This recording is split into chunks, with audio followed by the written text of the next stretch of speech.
Lalo na ngayon na malamig na dito, malamig lang ha. Lalo para patakpo. So, buy one, take one.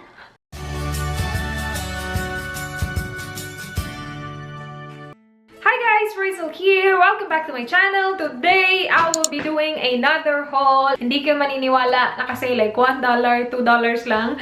Kmart is the best. As in guys, sobrang mura lang. Hindi lahat $1, $2. Basta makikita nyo. Meron ding iba full price. Medyo marami to pero hindi lahat para sa akin. Actually, most of the stuff that I have here para sa mga kapatid ko. Kasi whenever I go to Kmart, chine-check ko talaga guys yung nasa sale section nila. Lalo na sa mga panlalaki. Kasi kapag nag-sale sila, nagsisale talaga sila. Lalo na ngayon na malamig na dito, sinisale na nila yung mga pang summer na stuff. And that's what we use in the Philippines. So, lagi kong chine-check. Unfortunately, sa mga pambabae, wala masyado. Like, meron silang sinisale yung mga oversize, yung not oversize, plus size. And wala kasing plus size sa pamilya namin. So, hindi ko siya mabibili. Like, usually guys, tag $2 lang. Minsan yung top, tag $1 lang. Bongga kapag nag-sale. Anyway, I will start. Ihuhuli ko yung Kmart. Magsisimula ako dito sa bag na to. Na, I think, galing tong Daiso. Pero hindi mga Daiso stuff yung laman niya. This, I got sa Big W. This is from Remington. Kasi nga, malamig na dito. And lagi ako nagko-complain. Lalo na kapag binasa ko yung buhok ko. Sabi ko, oh, lamig-lamig. So, sabi nila, bibili na tayo ng hair dryer. Kasi wala akong hair dryer. So, we got this. Ginamit ko na siya. Ang maganda dito, guys, is na-fold mo siyang ganyan. So, it's perfect for traveling. I forgot kung magkano to. Hindi siya nakasay. I think $20. So, $20 siya. And I have something from Remington, yung hair straightener, and I like that one as well. Ito, galing talaga siya sa Daiso. So, nung nagpunta ako ng Daiso kasama ko sa work, bumili ako nito, tsaka yung, ano pa ba? At I think tatlo yung binili ko. Ito, tapos yung cotton pads, tapos hindi ko na maalala yung iba, guys. Basta, ito siya. Ilang beses ko ito na-mention, but I use cotton pads all the time. Like, cleanser, yeah, all the time. So, gusto ko na i-display siya, and cute siya. Tapos, ito, $2.80. I'm pretty sure mas mura siya sa Pilipinas. Per dito, $2.80. Meron na siyang lalagyan. Tapos, meron na din siyang kasamang mga cotton pads. So, that's that from Daiso. And then, I have this bag from Cotton On. Hindi lahat ng nandito Cotton On. Meron ako ito. This one is from Valley Girl. So, bumili ako ng top. Yes, from Valley Girl. And ito, nakasale siya guys. Sinuot ko siya. Tinry ko siya. And okay na okay siya. Nakasale siya kasi nga, malamig na. So, wala na masyadong bumibili ng mga ganitong top. And I got this one for, originally guys ha, $19.95. And I got it for $4.95. May buhok. Nakakaloka. Ay! Yung old buhok ko pa yan. $4.95 na lang. So, grabe yung sale. And gustong-gusto ko yung color niya. And off na shoulder. May pa-off shoulder siyang ganap na ganyan. Usually, kasi kapag ganitong klaseng top, sobrang laki dito sa akin. And awkward siya tingnan. This one fits perfectly. That's why I got it. The one from Cotton On. Actually, napakita ko na to sa vlog ko, guys. Nung nagpunta kami sa Harbor Town. So, sa Harbor Town ko to nabili. Ito, hindi to sa akin. Kay Dan to. So, it looks like that. Ang laki. Ang laki tignan. Meron siyang mga ganyang ganap. I really like this color. You guys, ito, grabe nakakaloka. It was originally $59.95 dyan. And then, nakasale siya ng $20. Pero this, we got for only $4.95. So, $5. Or I think $5.95. No, I think $4.95. So, mura lang, guys. Sabi ko nga, kung meron talagang kasya sa mga kapatid ko, wala na ako dun sa jeans section nila. Kaya lang wala. So, bumili kami ng dalawa. Yung isa, basa. Kasi nagamit ni Don during the weekend. Okay, I have here a Big W bag. Pero I'm sure hindi Big W yung laman. This one, hindi to from Big W. I got this from Priceline. Ito yung ginagamit ko to soak my contacts overnight. So, AO-SEP. Napakita ko na to sa vlog ko noon. So, this one includes 2 of those. So, dyan mo ilalagay yung contacts mo. Meron siyang right at saka left. Tapos, lalagay mo siya ng solution. And then, magbubula-bula siya. And then, you need to keep it there at least 6 hours. Yun na, nalilinis niya yung contacts mo ng bongga. So, ito yung ginagamit ko na. Hindi siya mura. Pero ito lang yung pinakamadali. At saka, like, alam ko na malilinis talaga yung contacts ko. So, I got that. Meron siyang isang malaki. Tapos, Tapos, meron din siyang isang maliit. So, meron siyang full size at saka travel size, which is perfect when you travel. Kasi alam niyo na, hindi pwede magdala ng 100 ml, more than 100 ml sa airport, you know, mga ganun. And then, this one is from Factory. Nung nagpunta kami sa Harbor Town, nagpunta kami sa Factory, and sale na naman sila, guys. Ito yung nasabi ko sa vlog ko, na sinabi ko, i-haul ko siya. It looks like this. It says USA. Binili ko siya para kay Merwin or Mark. Kahit na sino. This one was originally 15. Tapos, nag-sale siya ng $9.95. But I got this for only $5. And then, I got this from my... Hala! Guys! Nuts! Yung aking nuts! Ay, tsaka na to. Ang tagal na nito dito, nakakaloka. If you guys watch the vlog, hindi ko na maalala kung anong vlog yun. Bumili kami nito, yung nuts, and hanggang ngayon nandito pa siya. Hala, sayang. Ang dami pa, oh, ang dami pang laman. Nakakaloka, nandito siya sa Meijer na bag. Ito, na-vlog ko din to. Nagpunta kami na dan sa Meijer and I got myself the Estee Lauder na foundation. Meron kasi kaming gift card na na-receive namin sa wedding namin. So, meron kaming mga Meijer na gift card. So, isa sa mga gift card, ito yung binili ko. And this is the Double Wear Stay in Place Makeup, and ito yung shade na Shell Beige. So, ganyan yung itsura niya. Alam niyo naman na gustong-gusto ko to. Nagka-sample ako nito. And, yeah. Lagi kong ginagamit yung sample. So, sabi ko, bibili na lang ako. Hindi ko siya as in binili talaga. Meron akong gift card. Meron medyas. Nakakalok. Isa na lang natira. Ginamit ko na. Actually, suot ko yung isang pair.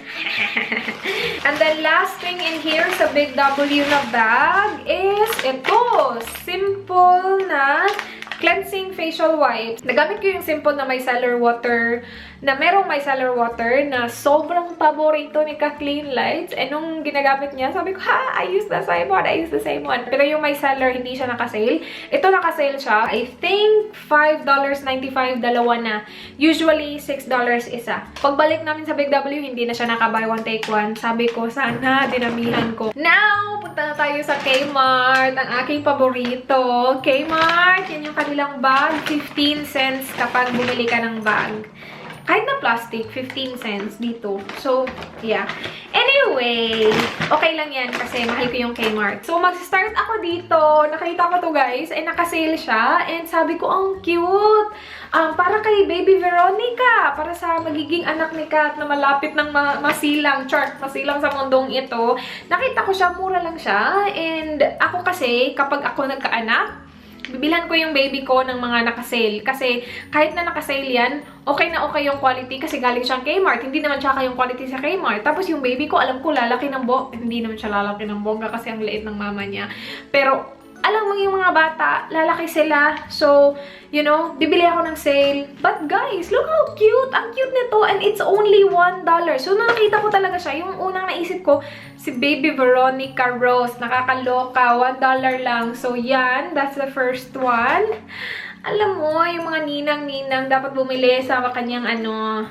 And the next one is that. Look how cute! Sobrang cute! Tapos may hanger pa. Nakakaloka. And then the third one looks like that.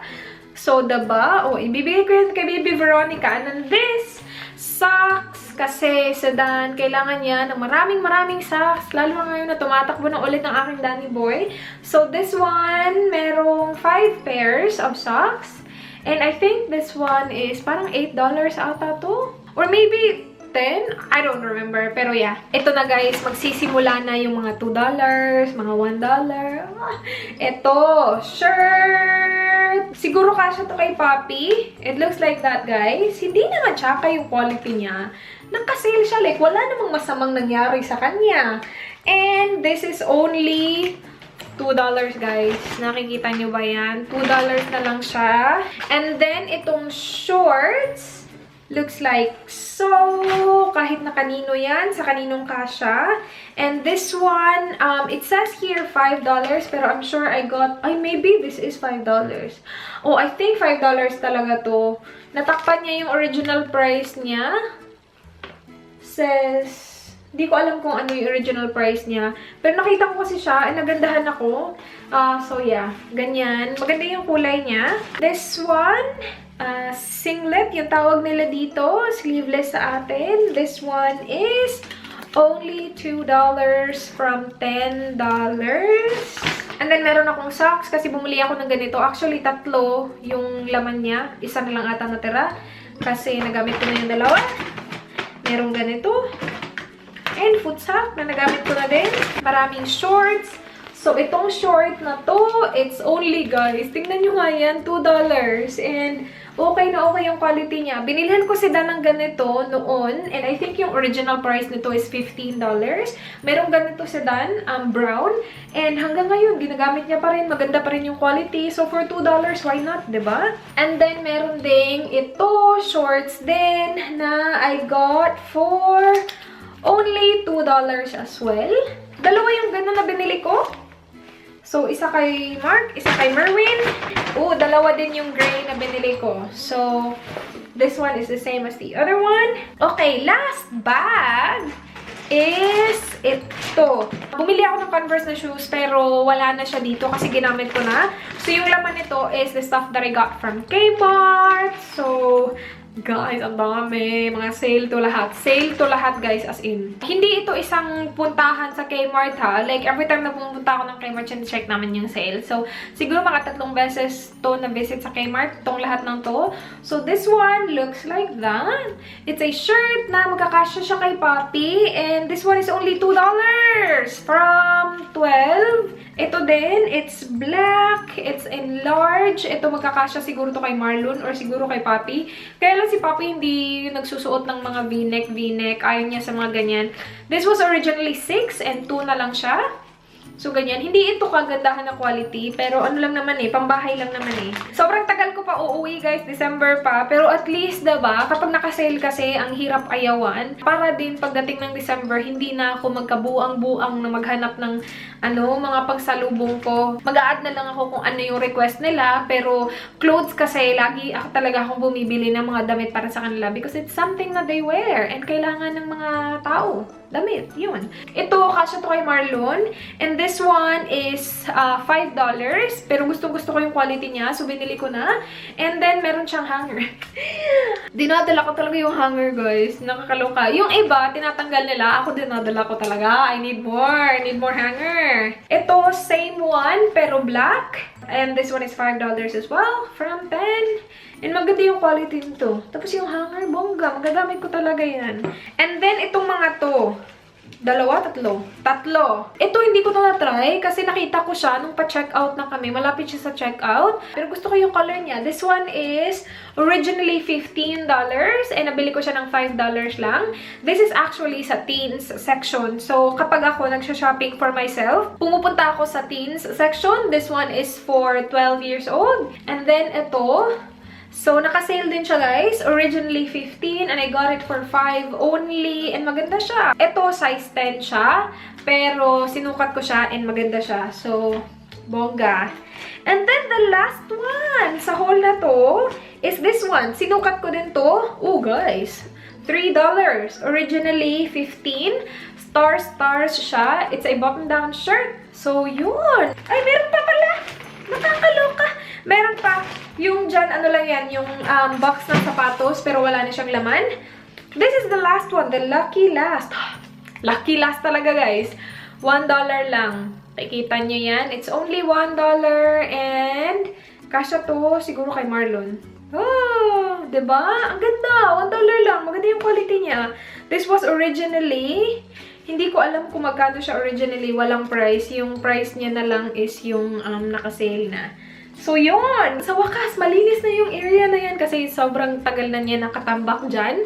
And that is it for this video. Please let me know kung gusto yung mga ganitong video kasi hindi ko alam. Hindi ko alam kung gusto nyo kasi hindi naman sila para sa akin. Like, panlalaki mostly yung napakita ko sa inyo. But wala lang. Gusto ko lang mag-accumulate ng maraming damit para pag uwi ko, marami akong mauwi. I hope na-enjoy niyo yung video. Please like it if you enjoyed. Please subscribe if you haven't already. I hope to see you guys at my next one. Do not forget, be good. Bye!